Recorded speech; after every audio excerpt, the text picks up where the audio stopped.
मेरी और आपकी जिम्मेदारी है कि जो तीसरा बदलाव होना है वो है सोसाइटी का। ये कोरोना भारत के इतिहास में नहीं, विश्व के इतिहास में एक बहुत बड़े बदलाव लेके आई है। मैंने 15 दिन पहले जो अपना भाषण बनारस के कुछ बच्चे जो एबीवीपी के थे, मैंने तब भी दिया था। तब भी मैंने यही बात कही थी 20-25 दिन पहले। इस वक्त सनातनी किसी कंफ्यूजन में पड़ा तो दुनिया दोबारा चांस नहीं देगी, ये प्रकृति आपको चांस नहीं देगा।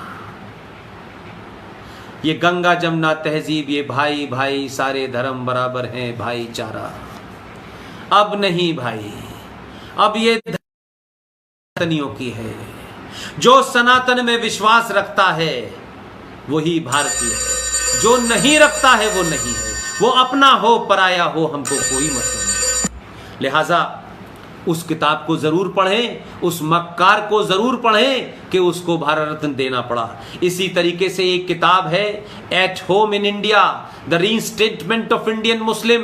1984 में सिखों का जो एक तरफा कत्लेआम था, उस कत्लेआम में मुसलमानों ने मुंह पे कपड़े बांध बांध कर हिंदू बन के जो सिखों का कत्लेआम किया, उसके ऊपर जो किताब लिखी है वो भारत के एक ऐसे शख्स ने लिखी है जिसका नाना भारत का राष्ट्रपति था, जिसका पिता भारत के कई राज्यों का गवर्नर था, केंद्रीय मंत्री था। वो आज भी मौजूद है, सुप्रीम कोर्ट में बहुत बड़ा वकील है, भारत का कानून मंत्री भी रहा है, कॉमर्स मिनिस्टर भी रहा है, और उसका नाम है सलमान खुर्शीद। और इस किताब को जब आप पढ़ेंगे तो वो कहता है कि 1984 में जब सिखों की हत्या हिंदू कर रहे थे तो मुसलमान बहुत खुश था, और वो इसलिए खुश था कि ये वही सिख और हिंदू थे जिन्होंने 1947 में मुसलमानों को मिलके मारा था। ऐसी मक्कार और शैतानी सोच रखने वाला आदमी आजाद भारत में भारत का लॉ मिनिस्टर बन जाता है, हम कुछ नहीं कर पाते। इस किताब को पढ़िएगा। एक किताब हमारे दोस्त विवेक अग्निहोत्री जी ने लिखी है, जिनके बारे में मैंने बताया कि उन्होंने अपनी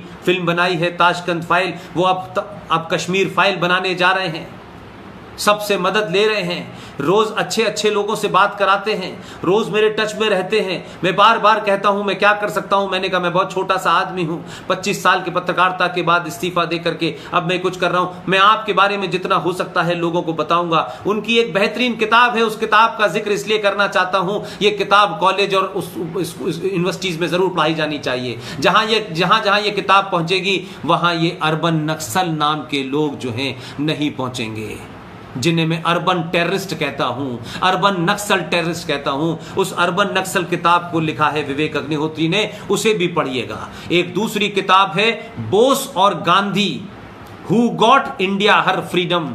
ये किताब मेजर जनरल जीडी बख्शी ने लिखी है। एक 80 साल के बुजुर्ग को जब आप टेलीविजन पे देखते हैं, वो सनातन के लिए लड़ता है, इस देश की सिक्योरिटी के लिए लड़ता है, इस देश में जिहादियों के खिलाफ बोलता है, इस्लामिक आतंकवाद के खिलाफ बोलता है, कश्मीर में जिहाद हो रहा है उसके खिलाफ बोलता है, उसको भी बड़ी थ्रेट और गाली आती है। इससे मत डरिए, इससे मत डरिए। ये उनकी लिखी हुई किताब है, इस किताब को पढ़ लीजिएगा। और एक किताब है जिसका जिक्र एक अमेरिकन साइंटिस्ट ने किया है, उस किताब का नाम है the clash of civilisation and the remaking of the world order. ये आज जो मैं बात आपसे कह रहा हूं ये वही है। ये मजहब की लड़ाई नहीं है, ये दो मजहबों में है ही नहीं। हम मजहब नहीं है भाई, हम मजहब नहीं है, हमारी तुम्हारी कोई तुलना नहीं हो सकती। हां, ये संस्कृति, ये सभ्यताओं की लड़ाई जरूर है। The clash of civilization and the remaking of world order। ये अमेरिकन साइंटिस्ट हैं सैमुअल पी हंटिंगन। इस किताब को इसलिए पढ़िए, ये काफी समय पहले लिखी गई है, तब पता नहीं था कि कोरोना आएगा। रीमेकिंग ऑफ वर्ल्ड ऑर्डर शुरू हो गया है, इसमें आपको बड़ी भूमिका निभानी है। इसलिए इसके अलावा भी एक और किताब लिखी है, ये किताब बहुत खूबसूरत है, your prime minister is dead by Anuj Dhar, our moon has blood clots by Rahul Pandita, India from Curzon to Nehru and after by Durga Das. Durga Das की जो थे वो भारत के एक बड़े अखबार के एग्जीक्यूटिव एडिटर थे, प्रेस क्लब ऑफ इंडिया के फाउंडर प्रेसिडेंट थे। माई फ्रोजन टर्बुलेंस इन कश्मीर, ये जगमोहन जी हैं। अगर भारत की धरती पर कश्मीर समस्या की एक एक बात कोई जानता है, अगर कोई है वो आदमी मुझे फक्र है इस बात का कि मेरी हजारों उनसे मीटिंगें हुई, हजारों बार मैं उनसे मिला, हजारों तथ्य जानने को मिले। और मुझे इस बात की भी खुशी है कि उनकी जो किताब जो आई उसका 12वां लेटेस्ट एडिशन आया। जब मैं उस किताब को लेकर उनके पास पहुंचा, वो 92 साल की उम्र के हैं, पाकिस्तान में पैदा हुए थे, अब रह रहे हैं, तबीयत बहुत बेहतर नहीं रहती, अभी भी जीवित हैं। वो बड़े खुश हुए और उन्होंने उस किताब के ऊपर अपने साइन किए। वो किताब मेरे पास है, उस किताब को आप पढ़ लें तो कश्मीर की समस्या की बारीकियां आपको समझ आ जाएंगी, जो कोई बताता नहीं है। किताब का नाम है my frozen turbulence in Jammu and Kashmir. एक किताब है जो अमेरिका में बैठ करके बहुत बड़ा काम कर रहे हैं, उनका नाम है राजीव मल्होत्रा और उस किताब का नाम है ब्रेकिंग इंडिया। और एक किताब और है जिसको लिखने वाले जीवित हैं, जिसका जिक्र मैंने कई बार अपने भाषणों में किया है। उस किताब का नाम है one life is not enough. आप तो राजस्थान के हैं, वो भी आपकी राजस्थान की धरती का बहुत बड़ा बहादुर लीडर है। मैं निजी तौर पे उनकी बड़ी इज्जत करता हूं, मैं निजी तौर पे उनसे मेरी अच्छी बातचीत है। उनका नाम है कुंवर नटवर सिंह, उन्हीं ने किताब लिखी है। उसका पेज नंबर 42 और 142 जरूर पढ़िएगा, बहुत तथ्य आपको मिलेंगे। और ये जो सड़क पे घूमते हुए लोग हैं जो आपको कॉर्नर करना चाहते हैं, इस किताब के तर्कों से आप उनको बेजुबान कर सकते हैं। इसीलिए एक और किताब है कश्मीर के ऊपर लिखी गई है 1947 में, revival version of history by Prem Shankar Jha. इस किताब में बहुत खूबसूरत खूबसूरत चीज़ें हैं, आप पढ़ेंगे तो आपको मज़ा आएगा। और एक किताब और बताता हूँ, ये विदेशी ने लिखी है, किताब बहुत महत्वपूर्ण है। किताब का नाम है keeping the jewel in the crown, the British betrayal to India. Walter Reid की किताब है। इस किताब को पढ़ने से भारत विभाजन के लिए लॉर्ड रेड क्लिफ जो आए थे, उन्होंने अपने बारे में बताया है, कैसे हिंदुस्तान के अंदर नेहरू जी ने कहा कि आप इस काम को जल्दी से 1 महीने में कर दीजिए, जबकि उन्होंने कहा यह काम 3 साल से पहले नहीं होता। भारत विभाजन का काम उन्हें सौंपा गया था, वो यहां से 12 अगस्त को चले गए। उन्होंने कहा कि इतिहास मुझे माफ नहीं करेगा, इस काम को कम से कम 3 साल चाहिए थे, लेकिन भारत में सत्ता के दलालों को चाहिए था कि जल्दी से भारत का विभाजन की रूपरेखा खिंच जाए। और सच बात यह है कि 15 अगस्त को जब आप दिल्ली के अंदर झंडा फहरा रहे थे, उस वक्त भारत के बॉर्डर का पता नहीं था। मेरी सिर्फ विनती इतनी है, मैं लता की टीम को, उनके परिवार को, माता पिता को, उनके भाइयों को, बहनों को, जिन्होंने लता को एक बहादुर लड़की बनाया, उनका आशीर्वाद लता को और ताकत देगा। मैं सबसे बात कहूंगा, यह बात न इतिहास से संबंधित है, न किसी साहित्य से संबंधित है। अपने मां के जिसने पैर छुए, अपने पिता का जिसने सम्मान किया, उन्हीं को दुनिया सम्मान देती है। मां अगर आपके जीवित है और आप उसके पैर छूते हैं, अपना माथा उसके पैरों से लगाते हैं, तो आप पुष्पिन बन सकते हैं। वो इतनी एनर्जी और इतनी ताकत देगी कि किसी से डरोगे नहीं। उस ताकत को पहचानो। पैसा कमा करके अमेरिका भाग जाने से अपनी मां और अपने पिता को वृद्ध आश्रम में सबसे ज्यादा हिंदू सनातन परिवार भेज रहा है।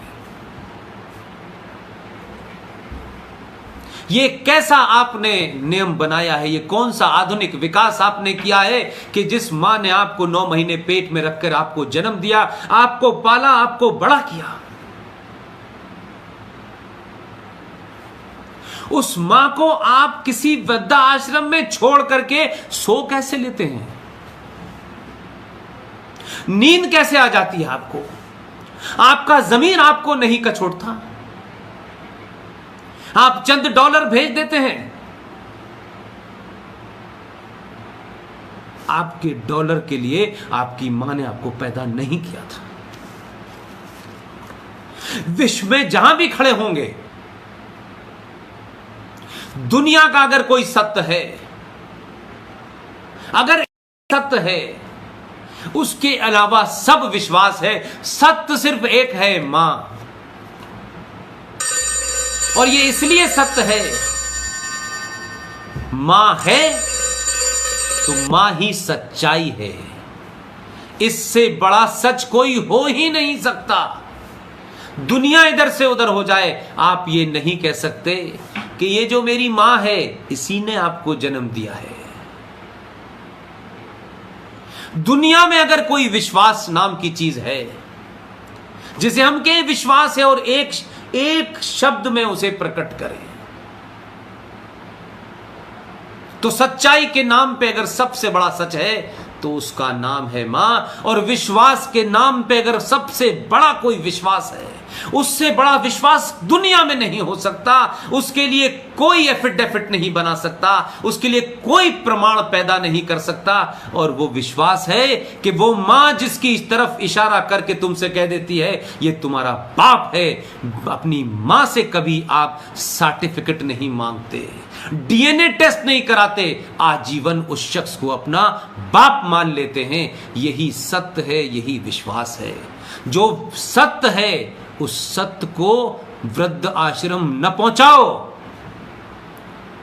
तुम कोई तरह के दुनिया की बड़ी से बड़ा पद बिना मां बाप की आशीर्वाद के नहीं प्राप्त कर सकते। मैं जो कुछ हूं अपनी मां के कारण हूं। बहुत वृद्ध हैं, ये उन्हीं का प्रताप है कि मैं इतना सब कुछ करने के बाद, सब कुछ छोड़ने के बाद आज सब कुछ वो कह रहा हूं जो लोग नहीं कहते। मेरे अंदर डर नाम का कोई जरा सा भी दूर दूर तक भी कोई एलिमेंट नहीं है। और अगर बहादुर नहीं होगे तो सच नहीं बोलोगे। बहादुर लोग दुनिया में धोखे से मारे गए हैं, हमेशा ध्यान रखिएगा।